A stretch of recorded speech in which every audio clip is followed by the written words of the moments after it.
Hello everyone, this is रश्मि। स्वागत है आपके अपने चैनल rashmi@janip group।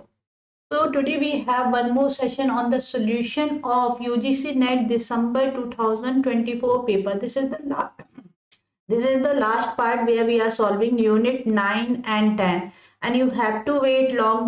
थोड़ा सा सिस्टम में सेटअप चल रहा था, उसके कारण मुझे रिकॉर्डिंग करने का टाइम नहीं मिला। Still you can see there is some issue with the voice, but I am recording this one. So here we have the solution of 9 and 10. In between I will try to upgrade my system and यहाँ पर देखिए हम जो next paper start करेंगे it will your August 2024. Thank you for your patience, thank you for your cooperation and yes, let's continue today's session. So join कर लीजिए Telegram channel so that you will get the updates, notification about the classes, daily PDF. And must join this daily mock test series where we are conducting mock test for the computer science examination, computer science upcoming examination. It is completely free and you can join my different courses. Here the discount coupon is that you can apply is discount 1000 flat off rupees of flat off, you will get 1000 rupees flat off, ठीक है। Then another जो course है it is your complete recorded course में आप इन दो course class पर भी discount enrol कर सकते हो with the discount of 1000 rupees. And then we have another practice course recently start हुआ है जहां आपको रिकॉर्डेड कंटेंट फॉर रिवीजन मिलेगा and remaining practice session will be live. So again you can apply the discount coupon of 1000 rupees to join this course. And yes, my toppers, and let's start with the unit number 9. unit number 9 में देखिए here we have, ठीक है, already हम solve कर चुके हैं previous unit. This PDF I am going to share in Telegram, तो Telegram जरूर ज्वाइन कर लीजिए। अगली जो डिस्कशन है वो हम स्टार्ट करेंगे दिस अगस्त 2024 पेपर, तो उसके लिए भी आप चैनल को सब्सक्राइब कर लीजिए। नाउ सी यहाँ पर बात कर रहे हैं the first question, which of the following की are features of mobile ad hoc network. कौन से फीचर्स हैं जो मोबाइल एडॉक नेटवर्क्स को बिलोंग करते हैं। तो भाई ये क्वेश्चन डायरेक्ट हमारी थ्योरी सेशन से पूछा गया है। देखिए यहाँ पर हमारे जो हम मैनेट के बारे में पढ़ते हैं, एक सिंपल एक पैराग्राफ रहता है। तो MANET stands for mobile ad hoc network called the wireless ad hoc network और एडॉक वायरलेस नेटवर्क, ठीक है। सो it is networking environment on the top link layer ad hoc network. They consist of set of mobile nodes connected wirelessly, ठीक है, and in a self-configured self-healing network without having fixed infrastructure. ध्यान से पढ़िएगा ये point. इसके बाद लिखा है MANET nodes are free to move randomly as the network topology changes frequently. Each node behave as a router as they forward the traffic to the specified node in the network. तो इन सभी को मिलाकर answer करना है। देखिए self organising decentralised है, true होगा। High mobility of nodes है, ट्रू होगा। रिक्वायर फिक्स इंफ्रास्ट्रक्चर, फॉल्स है। Network topology is dynamic and constant changing, yes it is true. Then it requires the central controller. No, every node behave like a router. तो answer क्या correct है? A, B, D is the correct answer. Now the primary function of firewall in the network security. Primary function of firewall to monitor network traffic and detect anomalies, नहीं. To create the virtual private network for secure communication, no. To filter incoming and outgoing network traffic based on security rules, yes. To encrypt the data before transmission, no. Answer क्या होगा? Option C. Now देखिए sequence of the following stages of sliding window protocol. Sender move the window to the next frame, ये तो पहले तो send कर दे, तो sender send the window of the frame, option B से स्टार्ट करना है। अब ए होगा, सी होगा या डी, देखिए डिसाइड करते हैं। Receiver acknowledge the received frame, yes जो रिसीवर है इट विल एक्नॉलेज इट। उसके बाद की जा रही है ए और डी। तो सेंडर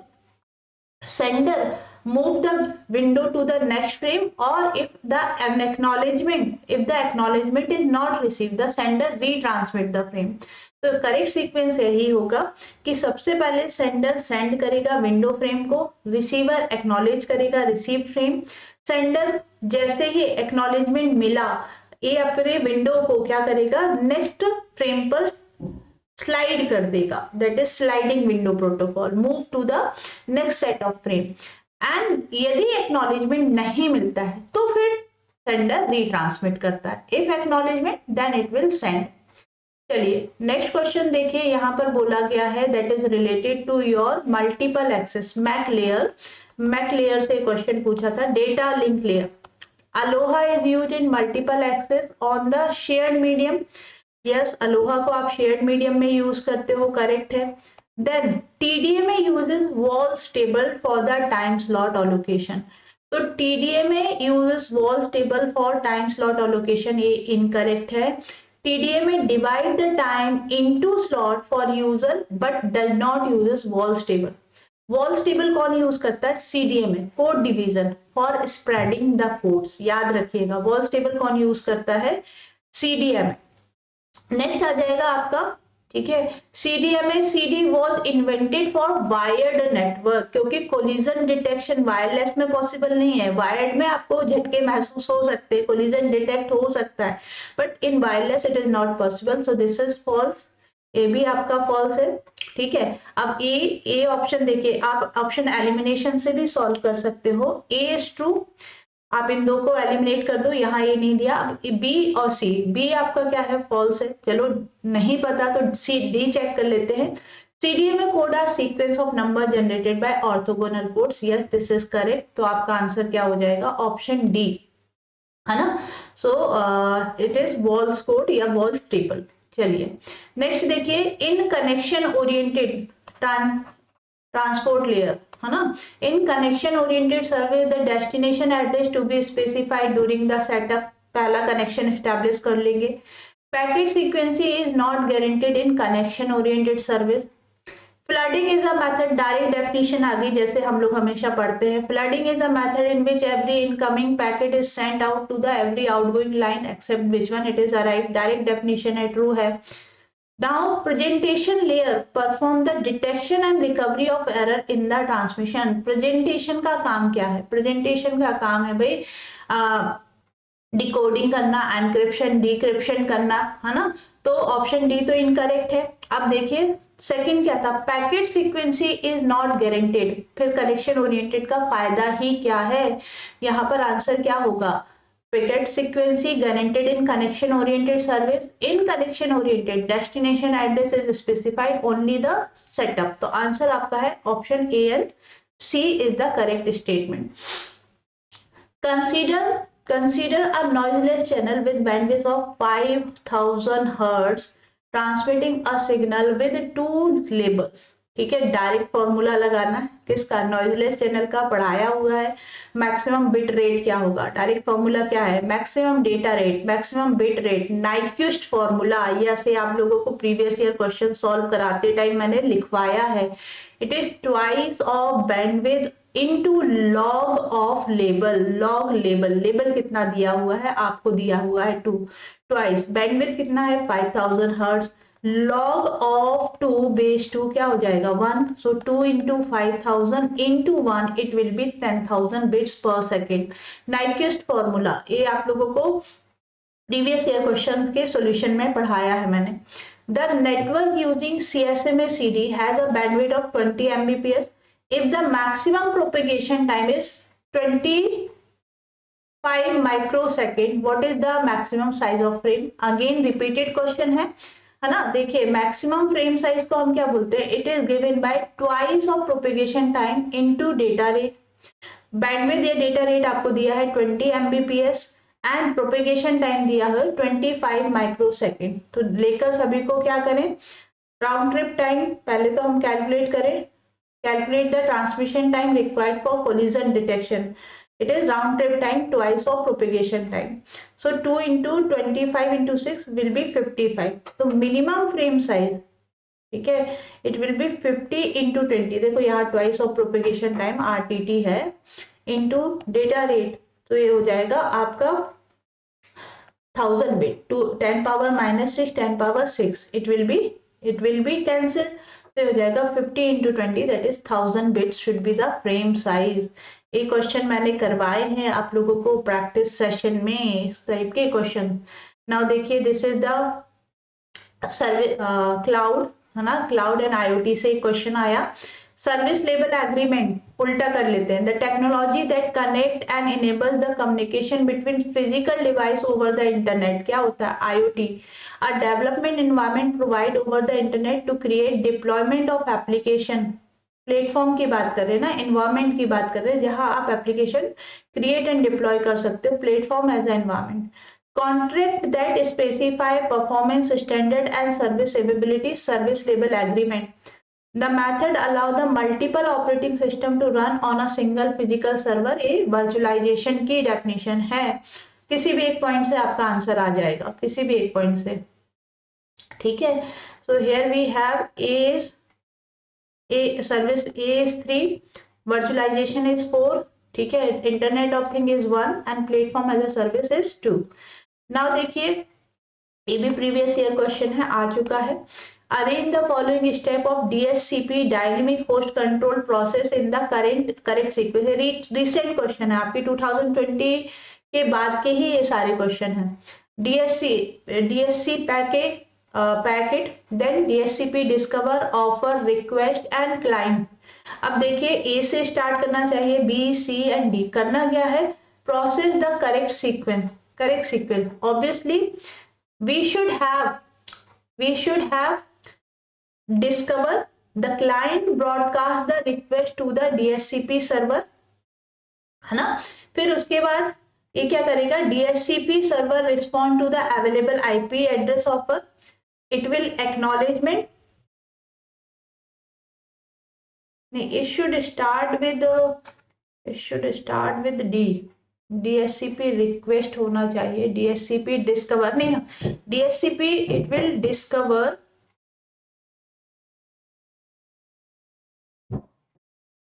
ओके, ठीक है, DHCP first it will discover that it need a request, तो client broadcast a request to find the DHCP server, yes the client broadcast the request to find the DHCP server.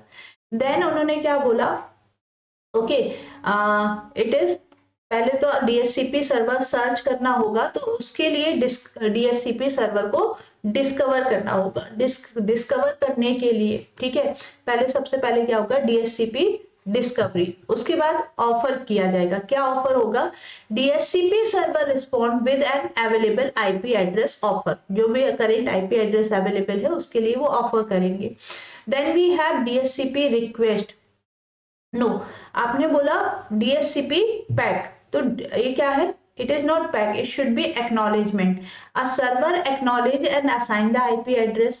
फिर client receive the IP configuration, जब IP address मिला तो configuration मिलेगा, the client is now configured with the assigned IP and DHCP request, मतलब the client request the offered IP address from the server, ठीक है, मतलब कैसे हुआ, सबसे पहले यहाँ IP एड्रेस कॉन्फ़िगरेशन के लिए DHCP सर्वर का यूज किया जाता है, तो whenever a client need an IP address it will first search the DHCP server को डिस्कवर करेगा, आफ्टर डिस्कवरी, ठीक है, डिस्कवर हो गया, देन DHCP जो भी करेंट IP एड्रेस है उसको ऑफर कर रहा है, अभी असाइन नहीं कर रहा, ऑफर कर रहा है, तो वो ऑफर पहुंचेगा कहाँ, क्लाइंट पर।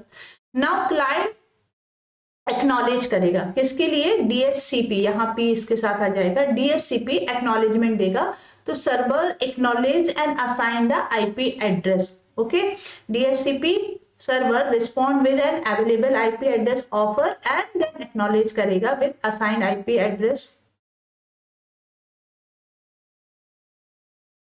Then we have DHCP request, ठीक है, मुझे इस क्वेश्चन में बहुत डाउट है मेरे, then DHCP request, DHCP the client request the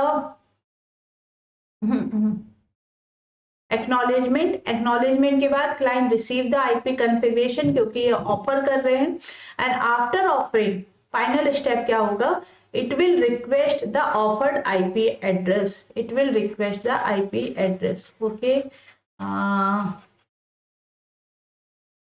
DHCP request. Then we have DHCP discover होना चाहिए था, acknowledgement आना चाहिए था. Then DHCP offer करेगा और client receive the IP configuration. चलिए, तो according to जो steps given है वो आपका ये sequence बन रहा है. Once again I will discuss this question in future. अभी मैं थोड़ा सा doubtful हूँ. चलिए, the Hamming distance between 10101 and 11110 क्या होता है, XOR ऑपरेशन परफॉर्म कर दो, XOR ऑपरेशन परफॉर्म कर दो. So for the different input result क्या होता है, 1 होता है XOR में, डिफरेंट इनपुट रिजल्ट 1 होगा, same input 0, different input 1, same input 0. So 3 bits are on. So answer क्या होगा, हैमिंग डिस्टेंस विल बी 3. यहाँ पर 3 जो बिट्स हैं वो ऑन है, इसलिए डिस्टेंस क्या हो जाएगा 3. Then again match the table, है ना, किस पर आया, ये यहाँ पे आया एप्लीकेशन लेयर प्रोटोकॉल्स. तो पहली चीज, the protocol that allow the email client to receive the email from the mail server. Mail server से रिसीव करने के लिए IMAP, ARP, POP और Telnet. IMAP protocol. देन नहीं, यहाँ protocol to receive, okay and देखिए, the use to remove login to another computer network, it will be Telnet. ये IMAP भी हो सकता है, POP भी हो सकता है, होल्ड कर रहे हैं. A protocol that map the IP address to the MAC address in a local, इसको आप बोलते हो ARP.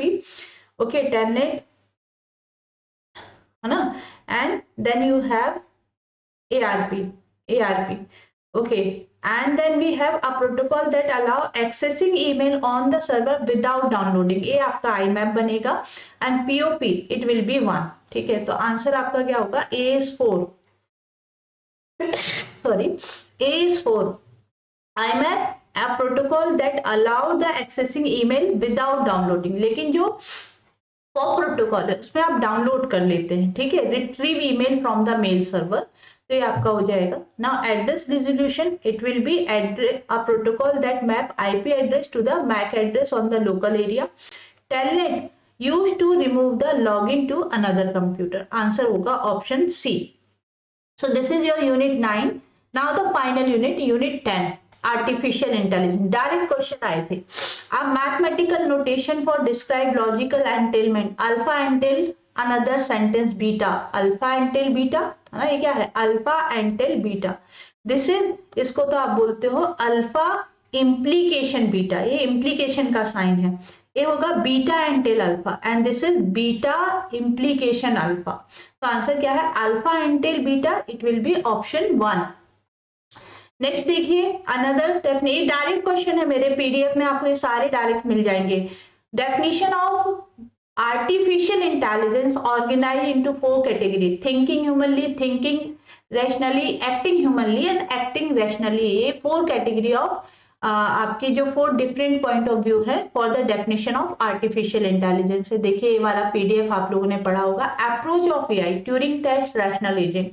इसमें thinking humanly is also known as cognitive approach, acting humanly is known as the Turing test approach, thinking rationally is known as law of thought approach, acting rationally is known as the rational agent approach. So we have 4 approach. This is the definition of AI.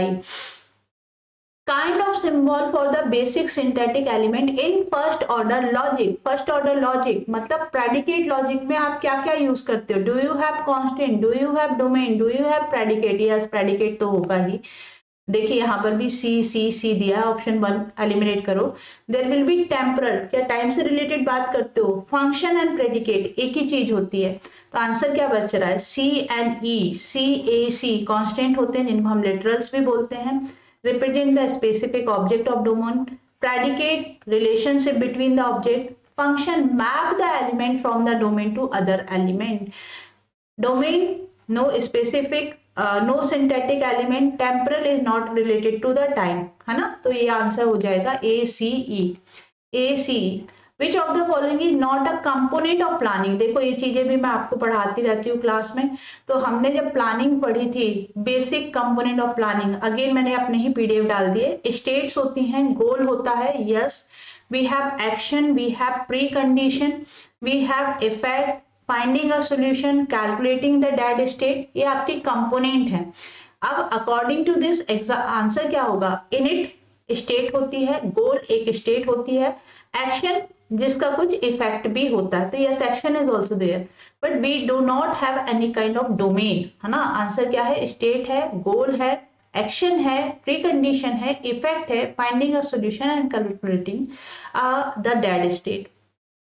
Which of the following is not related to feed forward on back propagation algorithm? Boolean function, continuous function, arbitrary function and greedy function। तो यहाँ पर देखिए जो back propagation algorithm है, that is used in feed forward neural network for training by minimising the error through gradient descent आप use करते हो।